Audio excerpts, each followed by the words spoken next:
Hello and welcome everyone, a new episode of Money Means Business.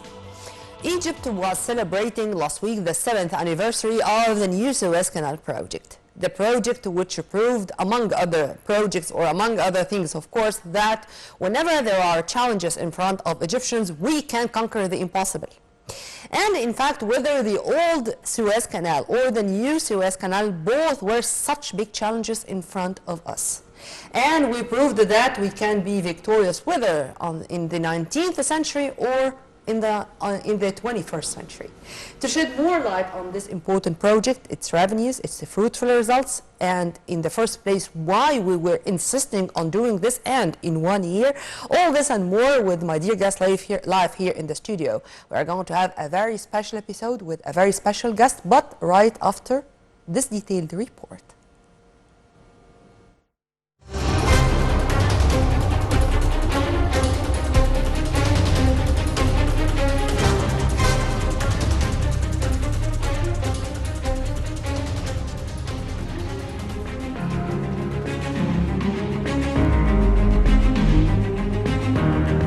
نأذن نحن عبد الفتاح السيسي رئيس جمهورية مصر العربية ببدء حفر قناة السويس الجديدة لتكون شريانا إضافيا للخير لمصر ولشعبها العظيم وللعالم أجمع. The Suez Canal has gained special importance as a main artery for the global trade movement due to its distinguished geographical location as a navigation channel linking the Mediterranean and the Red Sea, and the navigational services that the canal provides for transiting ships and tankers, as well as being the shortest route linking east and west, which saves the transiting ships in time and distance and gives the canal the competitive advantage towards other shipping lanes. On the other hand, Egyptians celebrate the anniversary of the opening of the new Suez Canal every year on August 6. The implementation of the project was announced on August 5, 2014, and it was completed and opened in August 2015, as the construction of the canal took only 1 year. The popular mobilization behind the project and the unprecedented purchase of investment certificates from the Suez Canal contributed to the financing of the project, which cost £60 billion, and the amount was collected in just 2 weeks. The project contributed to increasing the canal's carrying capacity, raising its classification, maximizing competitive capabilities by adding a new artery, avoiding any urgent navigational challenges, shortening the transit time of ships by half, and achieving the highest rates of navigational safety. On the other hand, Lieutenant General Osama Rabia, head of the Suez Canal Authority, revealed that last July witnessed the transit of the largest net tonnage of ships. Rabia said that the number of ships that passed through in July of this year was 2,103 ships, while last year 1,670 ships passed, and the increase in the number of ships was 26%. He added that the return in dollars reached $704 million in July, an increase of 32% over the previous year for the same month. Rabia pointed out that they aim to increase the number of ships passing through the Suez Canal and to achieve revenues of up to $8 billion annually. Within the framework of the country's endeavors to become a global center for trade and logistics, Prime Minister Dr. Mustafa Madbouli witnessed in the presence of the Minister of Transport Kamel El-Wazir the signing of 2 agreements to develop the facilities of the Sokhna and the Khila ports, which includes construction of the superstructure, management, exploitation, and maintenance of the 2 container terminals in the 2 ports. This signing comes within the framework of the presidential directives to establish the integrated container logistics hub of Sokhna and Khila, in cooperation with an alliance. On the sidelines of signing the contract, the Prime Minister indicated that despite the economic and political conditions facing the world as a result of the repercussions of successive crises, the Egyptian state did not hesitate to continue making all possible efforts to attract more global investments to achieve its strategy of becoming a global center for trade and logistics and serving the global trade movement. It is considered one of the most important routes of the new axis, linking the Red Sea and Mediterranean Bahrain, as well as being the largest logistic corridor to serve global trade linking the East and West, in addition to providing the project to more than 2,000 direct and indirect job opportunities. Following the signing, Lieutenant General Kamal Al-Wazir, Minister of Transport, stated that the goal of the project is to serve Egyptian exports and help open new markets for Egyptian exports by operating direct navigation services and increasing the ability to compete with countries with similar products and industries. The state is working on transforming the ports of Sokhna and Dakhila into pivotal ports, increasing Egypt's share of the global market for transit trade and helping to open new markets for Egyptian exports. The project is considered the third link between the White and Red Bahrain after the Suez Canal and the express train, as the state realized that the link between Bahrain is a great advantage, so it was exploited as a railway and a land road besides the shipping lane.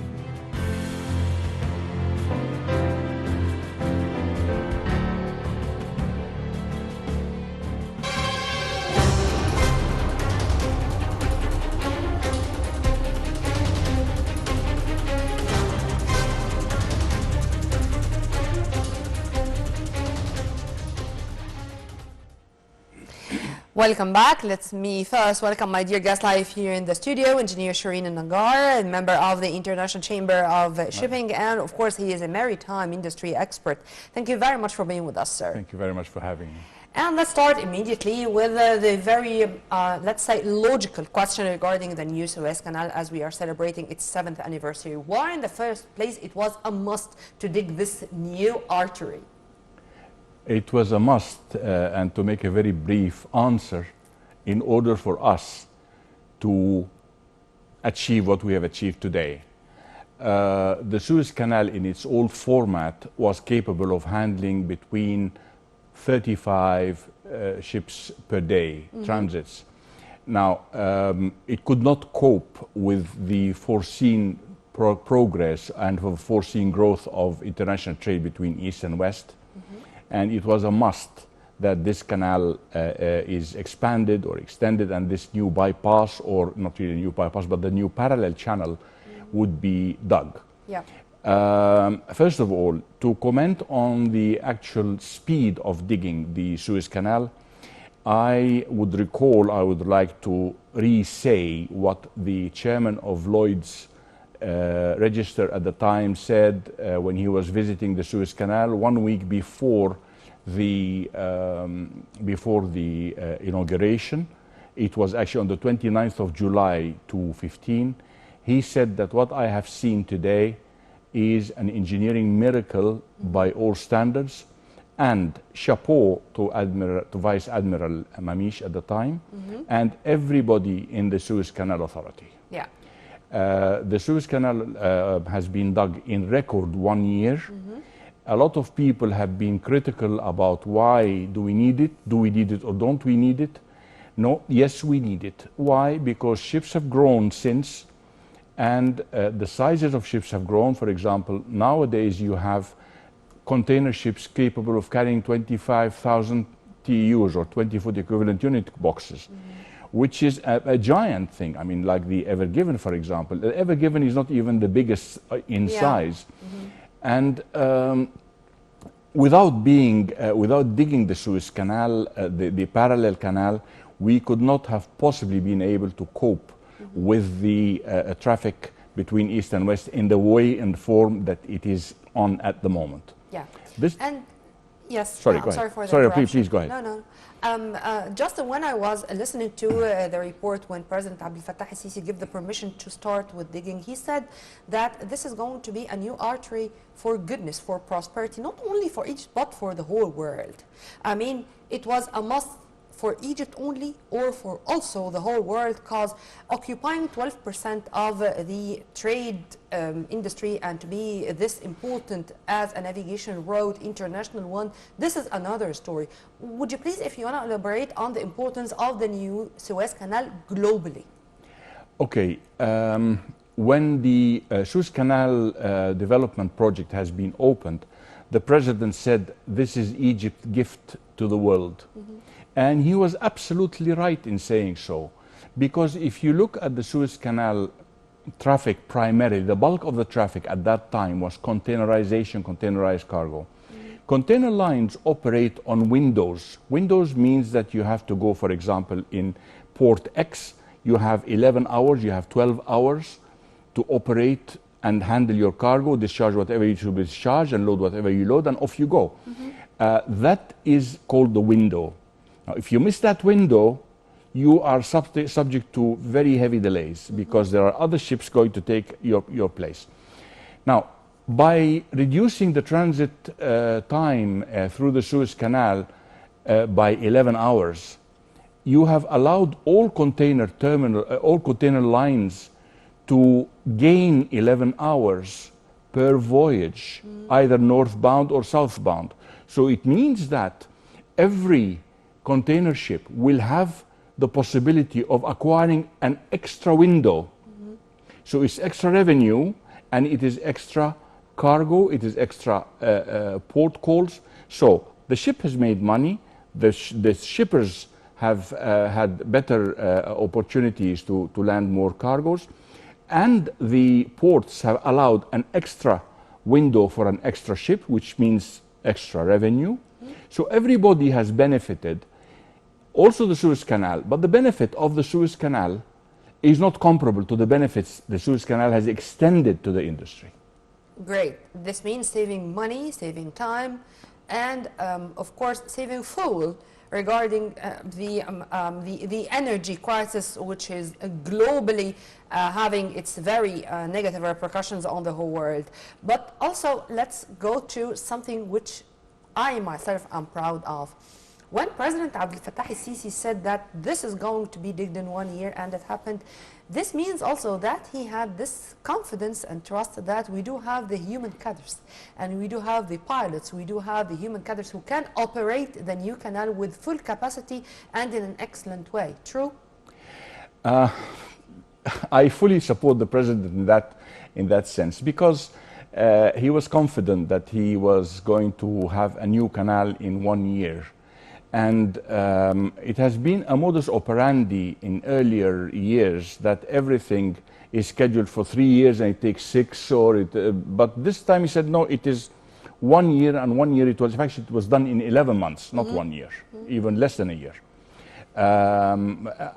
In all fairness, yes, that has been a very good support. Coming to the fuel crisis and coming to the fuel costs and so on, the Suez Canal Authority has been adopting what you call the long-haul rebate process. And the long-haul rebate process means that if you are going through from a certain point, say, for example, east coast of the United States down to India, you have always the comparison between routes.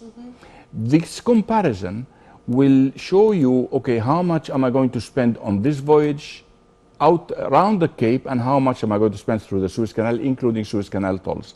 And the Suez Canal will always compromise the owner, give him compensation as a rebate. Okay, fine, you want to go through this route, fine, we will give you 40%, 20%, whatever the calculation says. Yeah. Right, now, this is not only the case. Why the Suez Canal Authority has this year so far given record prices or record profits is because even those people who did not want to go through the Suez Canal or make use of the rebate scheme, now they are compelled to use it. Because let me tell you, before the crisis, before the Ukrainian crisis and this sudden spike in fuel costs, the average price of a ton of fuel was about 400, diesel oil was maybe 900.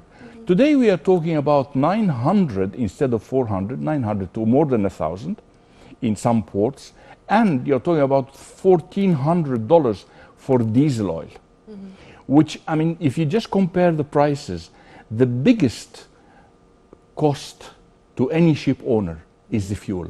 Yeah. And without the fuel, the ship is stagnant. The ship will sit there. Sure. It's a piece of junk. So he needs the fuel. So if we can save $500 a ton, and if you're talking about those monstrous 25,000 TEU ships, you're talking about a daily Huge sums of consumption. money, yeah. You're talking about a consumption of maybe 150 to 100, maybe 300 tons. Depends on the engine, depends on the speed, depends on a lot of factors. Yep.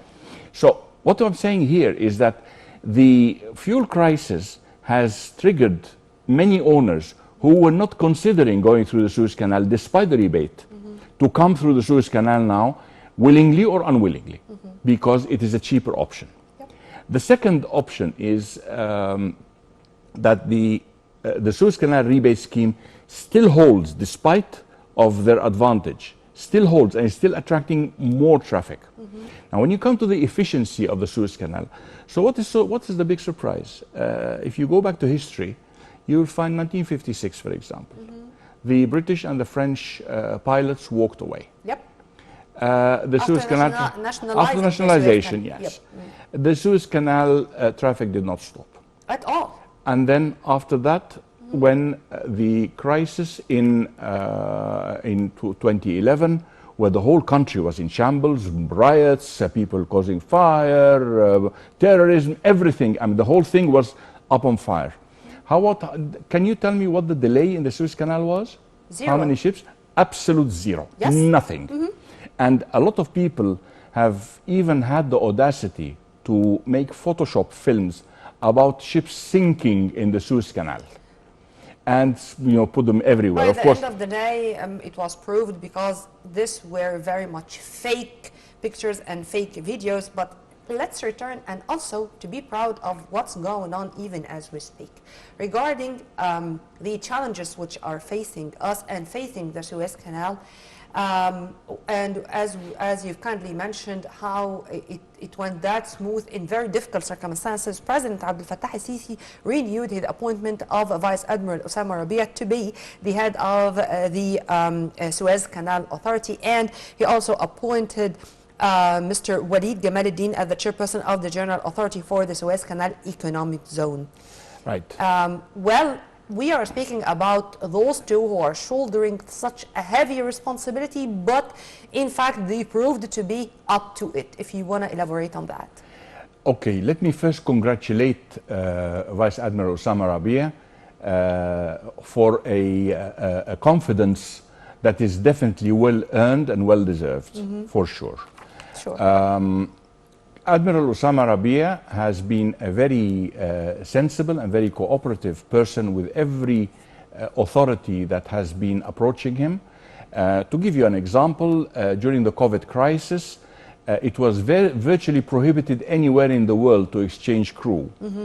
And the International Chamber of Shipping and the Mission to Seafarers were desperate, trying to find places where the crew can exchange, because some of the crew members on board ships were so depressed that they actually committed suicide. There have been 3 cases in the Mediterranean of suicide. And one attempted suicide here, actually in the Suez Canal. But luckily in Suez, this person was saved before parting with his last breath. Anyway, the Secretary General of the International Chamber of Shipping was on conference with the Vice Admiral Osama Rabia, and that was early in, I think it was in March 2020. 2020, yeah. Admiral Osama Rabia promised to address the problem and come back with solutions within very short. The Secretary General of the International Chamber of Shipping said, okay, I will come back within a week or so. Admiral or Vice Admiral Osama Rabia came back with full instructions after 2 hours of the conversation. Yeah. This is what you call precision, efficiency, and dedication. And as a result of this, Admiral Osama Rabia was selected by Sea Trade International as a Personality of the Year.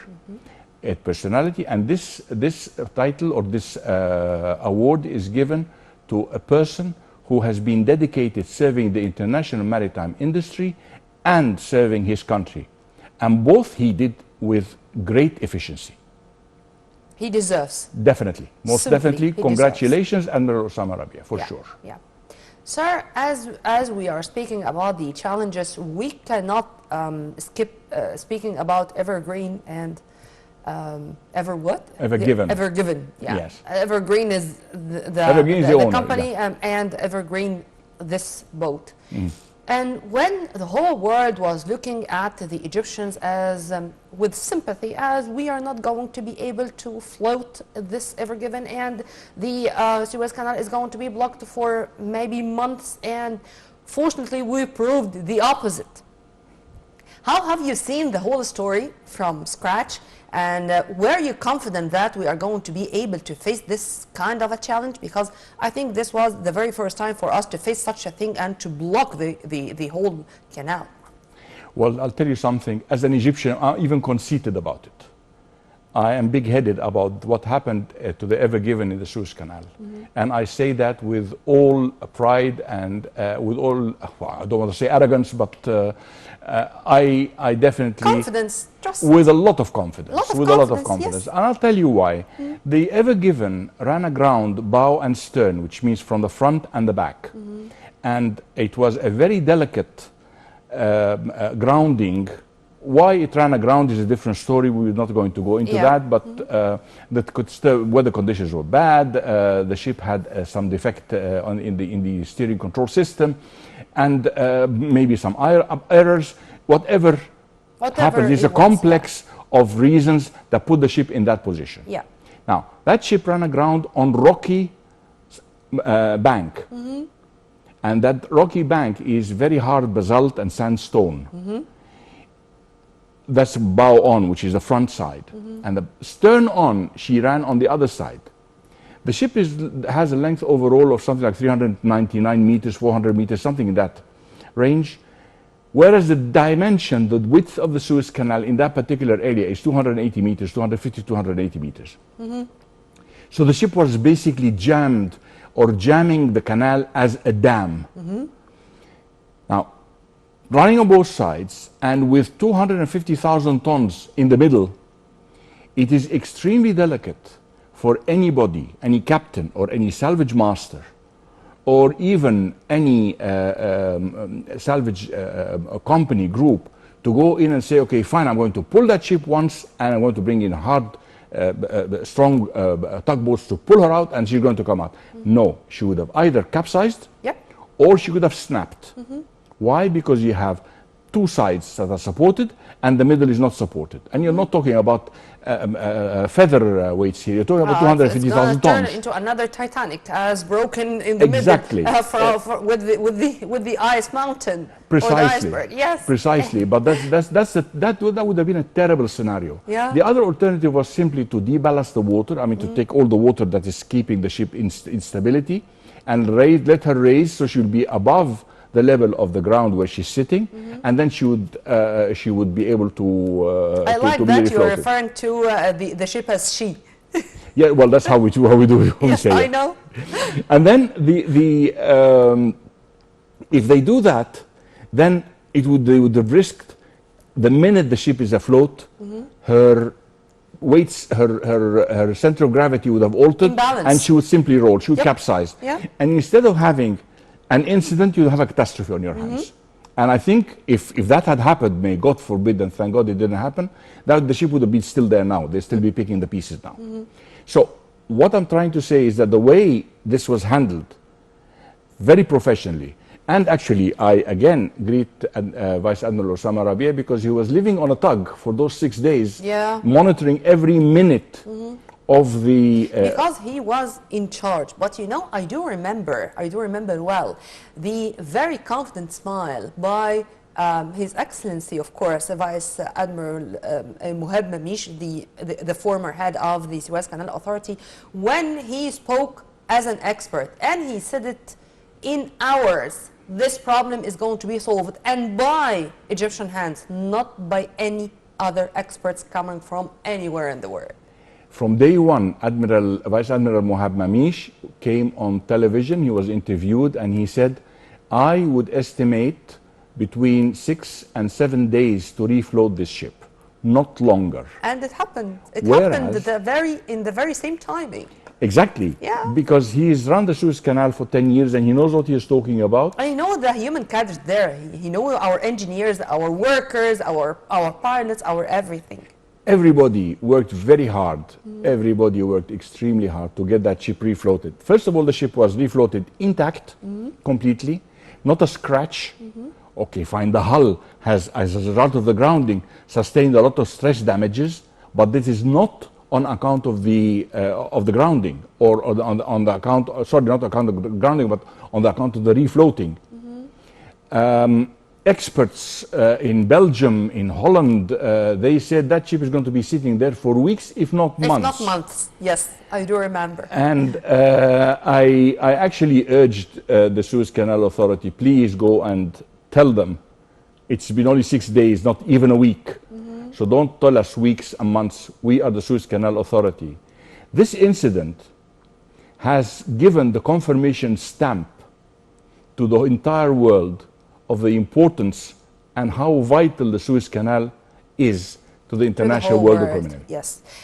Would you please remind, we are not going to mention names, but would you please remind me how much did it take for other experts to solve a similar problem which took place after this Ever Given issue? How much time? No, it's not just the time. It's the size of the ship and the conditions. That particular ship, for the same company, I think it's Ever Ford, the name was, she ran aground outside Baltimore in soft grounds, and she is only 12,500 containers capacity, and she was not fully loaded. I think half the size of Ever Given. Half the size of Ever Given. How much time did it take? Only 35 days. 35 days. Yes. And we did it in 6 days. And in fact, a lot of people, even from the U.S. Coast Guard, said if the Egyptians cannot refloat the ship, we will come down to refloat it for them. And we said, thank you very much. Now, if you cannot float a smaller ship half the size, we can come up over and refloat it for you. Good for them. And good. It was very. Good for them that we did propose, or we did say that we can do it for you.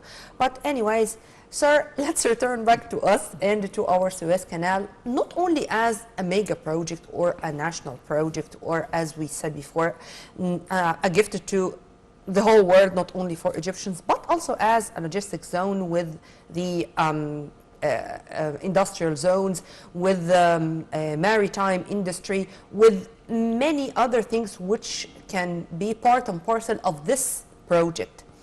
How do you see this as one of the most important issues which were discussed even on the table of negotiations and discussions of President Abdel Fattah al-Sisi with many of international leaders?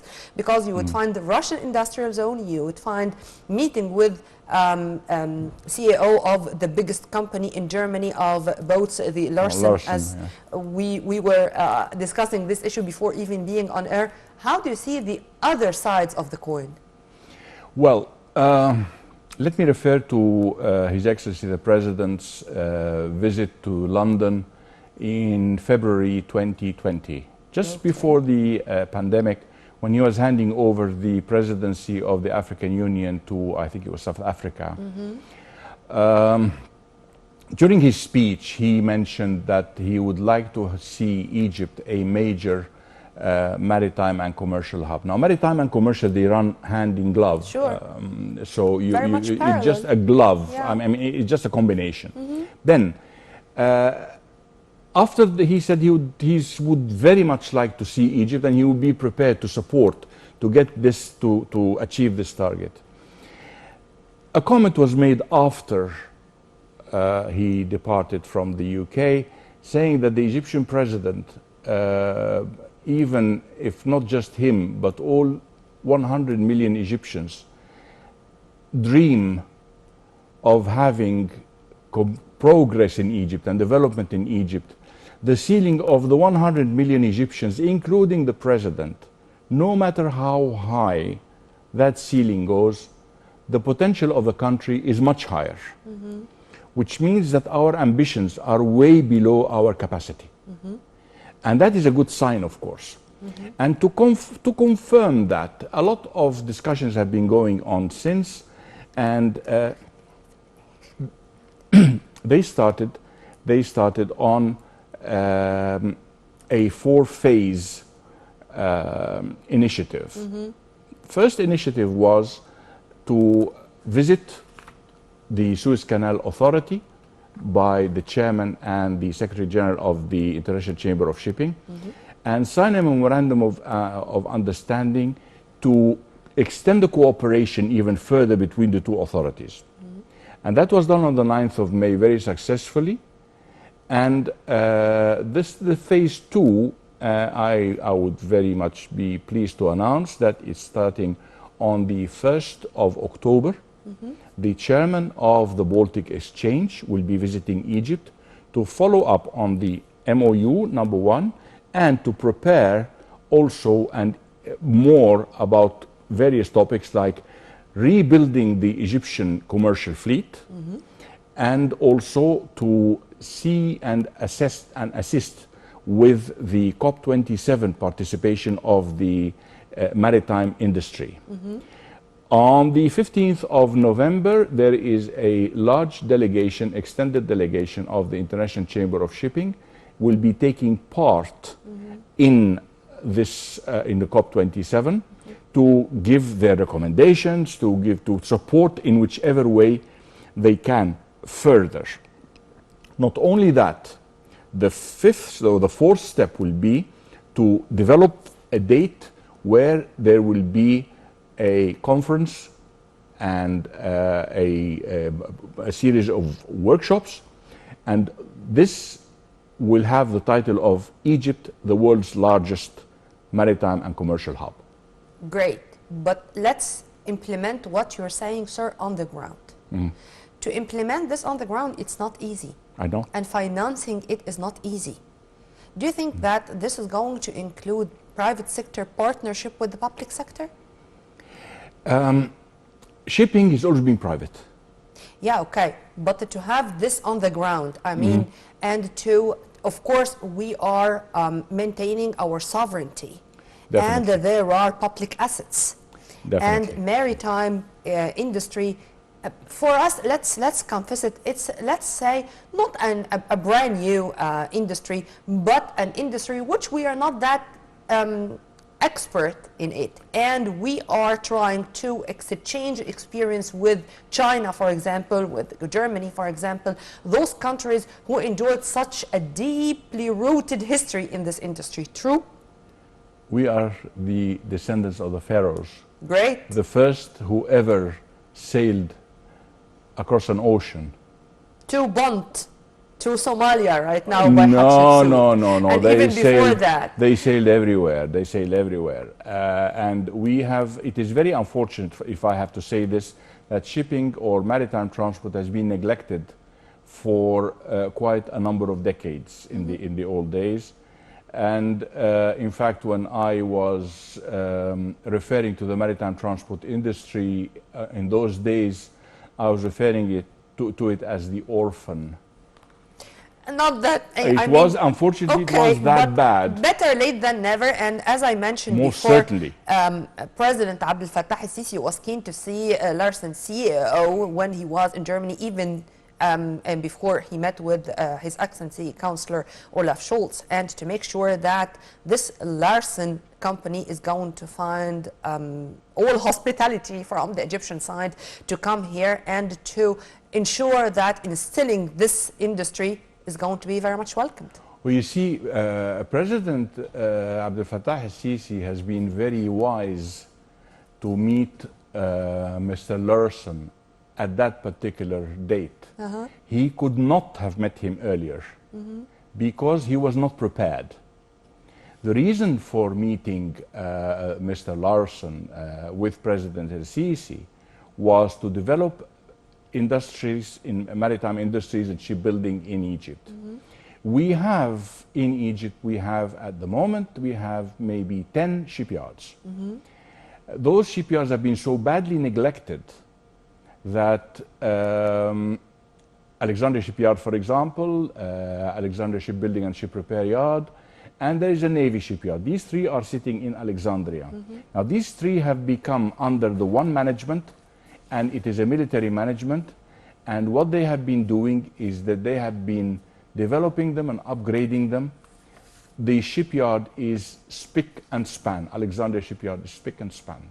They have been building the Go Wind program in Egypt, the frigates, and I can tell you, I visited that shipyard with a foreign delegation.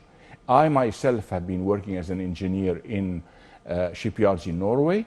There is absolutely no difference. No difference? No difference now. Okay. Before, it was a total catastrophe.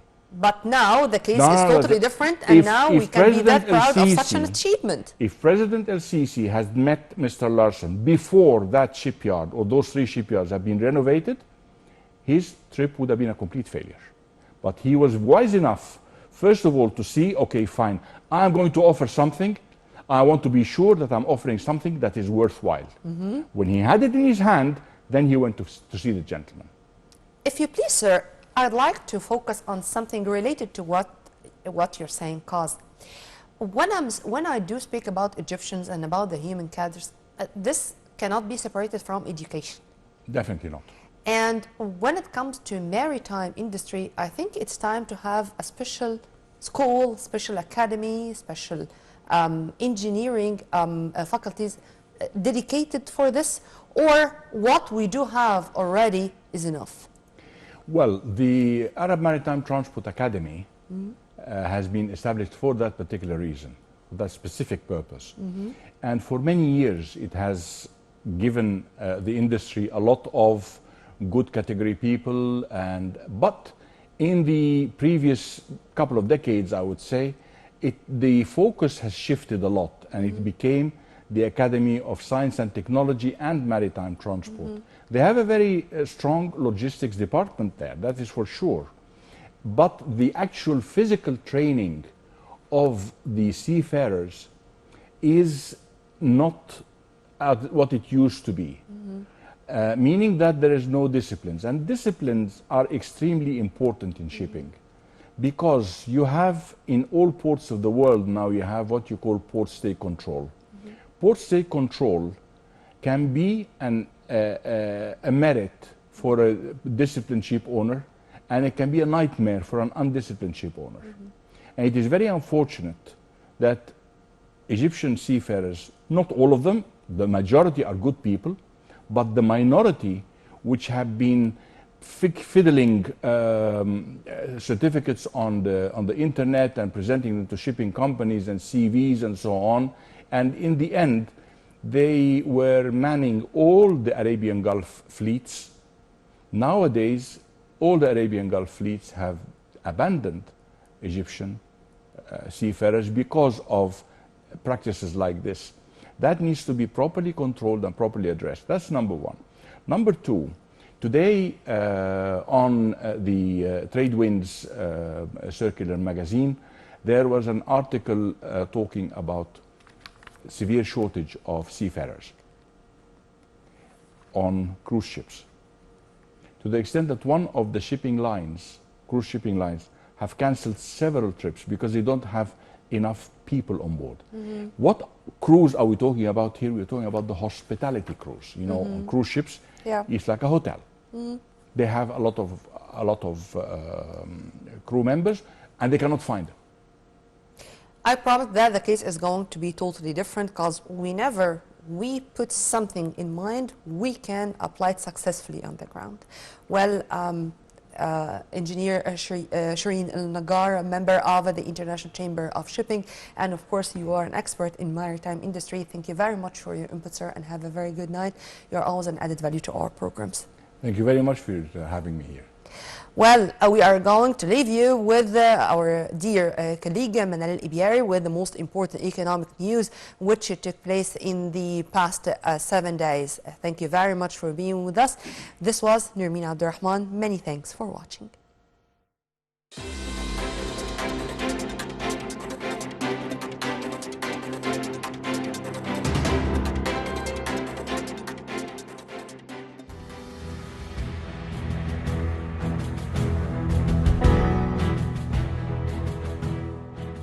Cabinet of Ministers headed by Dr. Mustafa Madbouli approved a set of decisions that would support the industrial sector and provide more facilities for this important sector in order to push the wheel of production and development.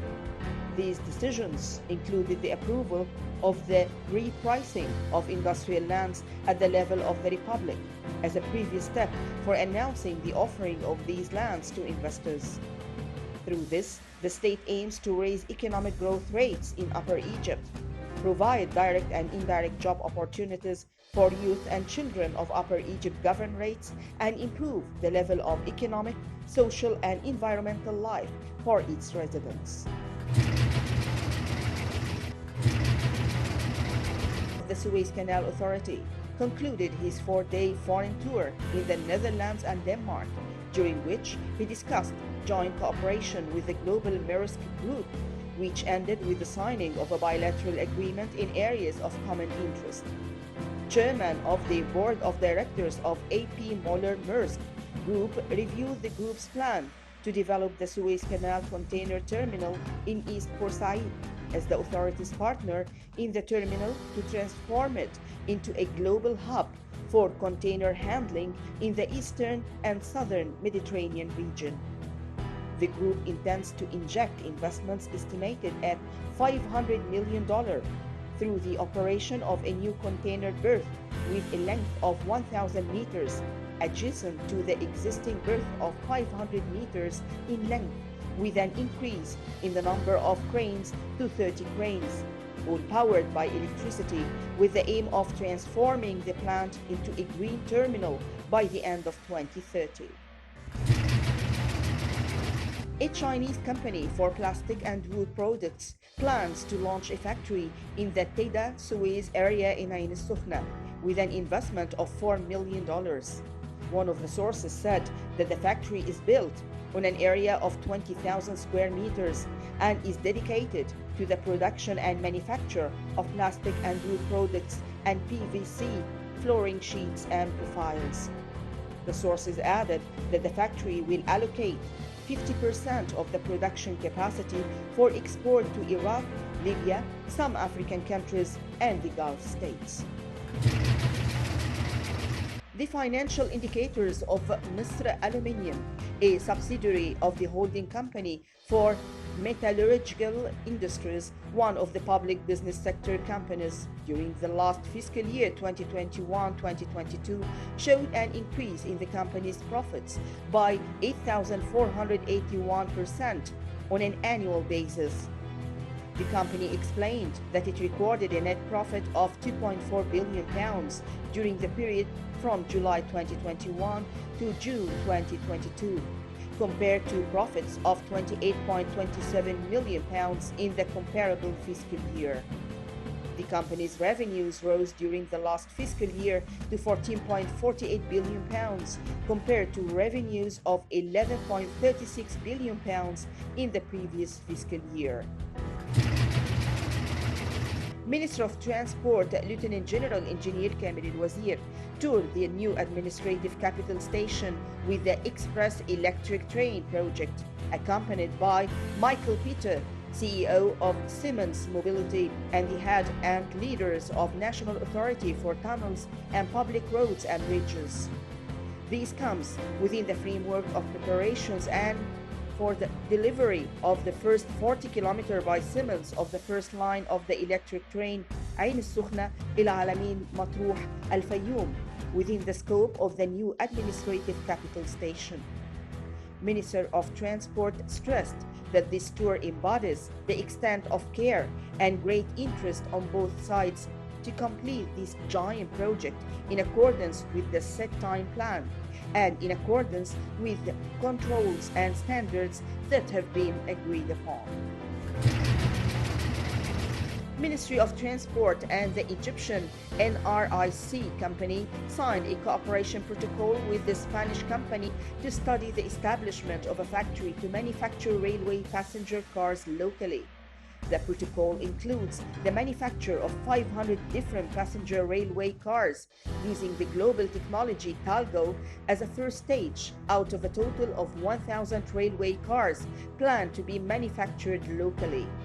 Al-Wazir says that cooperation with major international companies specialized in the localization of the mobile unit industry makes Egypt the first country that manufactures mobile units in the Middle East and Africa, and represents the first step in realizing the dream of Egypt being one of the major industrial countries in this field.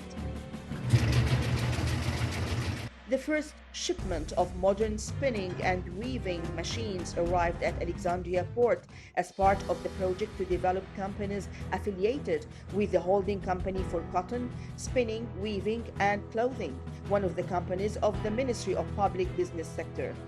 The shipment includes spinning machines imported from Switzerland, the world leader in the manufacture of spinning and weaving machines, as these machines specialize in compact spinning for the Spinning 4 factory of the Misr Spinning and Weaving Company in Al-Mahalla Al-Kubra, which is being reconstructed and rehabilitated on an area of 24,600 meters. This comes within the framework of implementing a project to develop spinning and weaving companies with an investment cost exceeding £23 billion, which includes the modernization of machines used in factories and construction works in about 65 locations.